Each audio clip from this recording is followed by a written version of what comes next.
Malaysia mengirim perwakilannya langsung ke Indonesia untuk mempelajari cara TNI Angkatan Udara mengoperasikan pesawat angkut C-130J Super Hercules.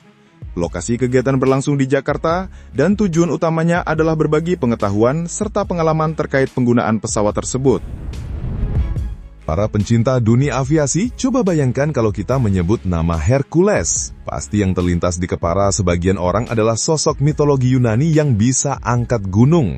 Tapi di dunia militer, Hercules bukan sekadar legenda. Dia adalah pesawat kargo raksasa yang sudah jadi tulang punggung angkatan udara di berbagai negara sejak tahun 50-an. Nah, dari keluarga besar Hercules itu, ada varian terbaru yang lebih kekar, lebih hemat, dan lebih pintar. Si C-130J Super Hercules buatan Lockheed Martin Amerika Serikat. Kalau yang lama sudah seperti mobil pickup, nah yang ini seperti truk trailer, lebih panjang, lebih kuat, tapi tetap lincah.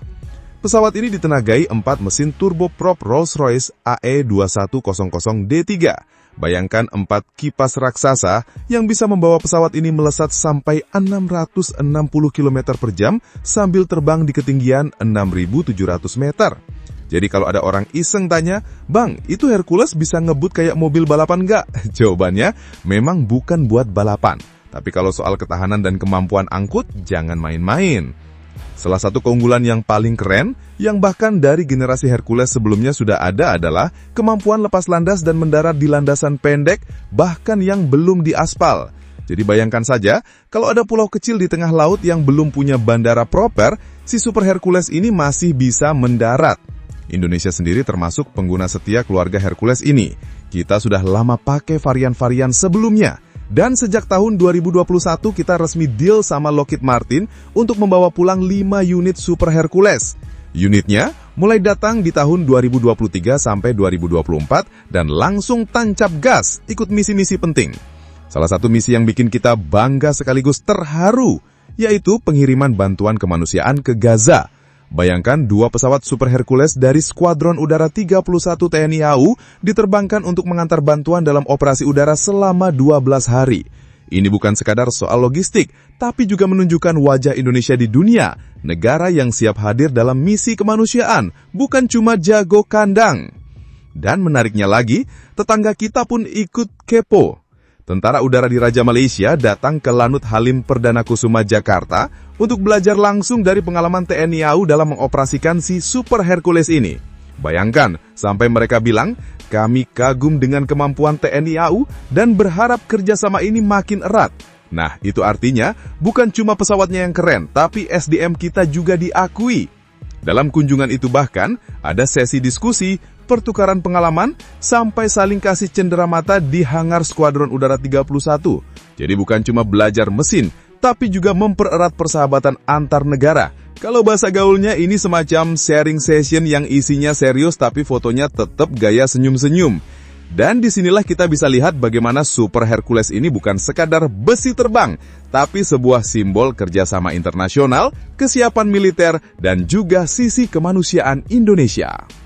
Kalau kita telisik lebih dalam, sebenarnya Super Hercules ini bukan hanya pesawat angkut biasa, tapi ibaratnya multitasking gadget di dunia militer. Mau dipakai buat angkut logistik bisa, bawa pasukan bisa, evakuasi medis bisa, bahkan kalau darurat bisa juga untuk airdrop bantuan kemanusiaan langsung dari udara. Jadi bukan cuma drone yang bisa kirim barang belanjaan online ya, tapi Super Hercules sudah lebih dulu jadi kurir udara sejak puluhan tahun lalu. TNI AU paham betul kalau pesawat ini adalah salah satu aset strategis. Makanya Skuadron Udara 31 di Lanut Halim Perdana Kusuma selalu siap siaga. Dari luar mungkin kelihatan hanya seperti pesawat gede berwarna abu-abu. Tapi begitu pintunya terbuka, kita bisa lihat betapa luasnya ruang kargo di dalamnya. Serasa masuk ke gudang berjalan. Dan menariknya, meskipun pesawat ini raksasa, sistem avioniknya sudah canggih banget. Varian Super Hercules sudah dilengkapi glass cockpit dengan layar digital penuh, bukan lagi panel jarum-jarum klasik seperti di generasi lama. Jadi para pilot TNI AU sekarang tidak cuma dituntut tangguh, tapi juga melek teknologi. Ibaratnya dari HP jadul pindah ke smartphone flagship. Bahkan Malaysia yang notabene juga veteran pengguna Hercules, ketika melihat Super Hercules di tangan TNI AU, mereka kepo luar biasa. Delegasi TUDM sampai nanya detail soal operasional dan perawatannya. Dan itu wajar, Karena meski sama-sama Hercules, varian J ini levelnya sudah beda kelas. Kalau yang lama ibarat motor bebek, nah Super Hercules ini sudah kayak motor gede touring Harley Davidson. Apalagi bicara soal daya tahan, pesawat ini bisa beroperasi dalam kondisi yang banyak pesawat lain nggak sanggup. Misalnya landasan di tengah hutan, di pulau terpencil, atau bahkan darurat di area konflik. Itulah mengapa Indonesia merasa perlu punya Super Hercules, karena negara kita ini kan kepulauan, ada ribuan pulau besar dan kecil. Jadi pesawat semacam ini benar-benar vital. Selain itu perannya juga makin strategis karena kita bisa menunjukkan ke dunia internasional bahwa Indonesia bukan cuma penerima bantuan, tapi juga penyalur bantuan. Misi ke Gaza contohnya, jadi bukti bahwa alutsista kita nggak hanya untuk pertahanan, tapi juga untuk nilai kemanusiaan yang lebih besar. Nah, di titik ini, Super Hercules bukan cuma sekedar teknologi buatan Amerika, tapi sudah jadi bagian dari diplomasi Indonesia di level global. Bayangkan, saat sebuah negara kirim pesawat tempur, kita kirim Super Hercules untuk bantu rakyat sipil. Itu pesannya jelas banget. Kekuatan bisa hadir dengan cara yang humanis. Kalau kita bicara soal misi ke Gaza, bayangkan betapa kompleksnya operasi ini.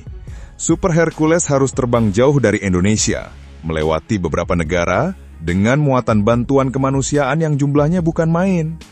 Dalam satu kali terbang, dia bisa membawa hingga 20 ton logistik. Mulai dari makanan, obat-obatan, sampai perlengkapan medis. Dan yang menarik, proses airdrop itu sendiri adalah sebuah seni. Bukan asal lempar dari langit. Kru TNI AU harus menghitung kecepatan angin, ketinggian pesawat, serta titik jatuhnya bantuan agar tidak meleset. Bayangkan kalau salah hitung. Niatnya mau kasih bantuan, malah nyangkut di atap rumah orang. Makanya, di dalam Super Hercules, selain pilot dan kopilot, ada juga loadmaster. Orang yang tugasnya memastikan semua barang aman, terikat dengan baik, dan siap dijatuhkan. Loadmaster ini ibaratnya wasit sekaligus sutradara di panggung belakang, yang memastikan pertunjukan berjalan mulus. Dan jangan kira pekerjaan mereka mudah. Di saat pilot sibuk menjaga kestabilan pesawat, loadmaster harus siap dengan koordinasi cepat. Detik-detik menjelang pelepasan bantuan, suasana di dalam kabin bisa tegang banget guys. Semua mata fokus pada pintu raksasa di bagian belakang pesawat yang perlahan terbuka, udara dingin langsung menerpa, lalu dalam hitungan detik, paket-paket bantuan meluncur keluar dengan parasut warna-warni. Dari bawah, orang-orang di Gaza melihatnya seperti hujan kebaikan turun dari langit. Tugas semacam ini jelas bukan hanya soal teknis, tapi juga soal mental.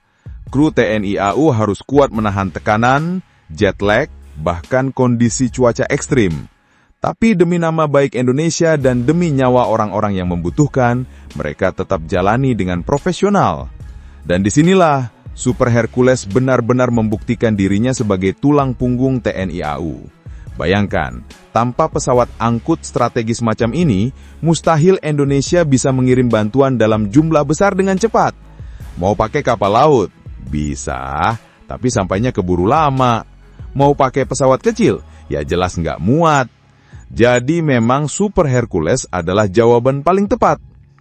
Hal ini pula yang bikin negara-negara tetangga semakin menghormati kemampuan Indonesia.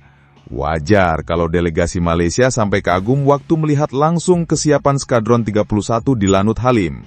Mereka melihat bukan hanya mesin, tapi juga sistem kerja, disiplin, dan semangat yang ada di dalam tubuh TNI AU.